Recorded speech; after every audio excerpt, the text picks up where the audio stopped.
এবার সরকার ভারতের সাথে যে গোলামি চুক্তি করছে, 10টা গোলামি চুক্তি করছে, যেখানে বাংলাদেশের স্বার্থ সংশ্লিষ্ট কোনো চুক্তি নাই। তিস্তার ব্যাপার আসে নাই, পানি বন্টনের কথা নাই, অবৈধভাবে বর্ডারের মধ্যে আমাদের জনগণকে হত্যা করতেছে, সেই ব্যাপারে কোনো চুক্তি হয় নাই। কি চুক্তি হয়েছে?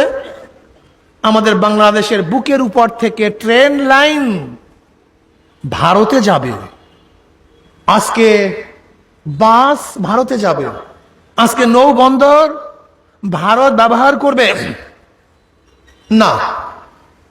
বাংলাদেশের জনগণ বেঁচে থাকতে শেখ হাসিনার এই গোলামি চুক্তি বাস্তবায়ন হতে দেওয়া হবে না, ইনশাআল্লাহ।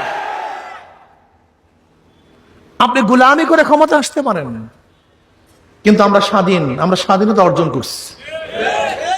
আমরা স্বাধীনতা অর্জন করার জন্য বহুত রক্ত দিয়েছি।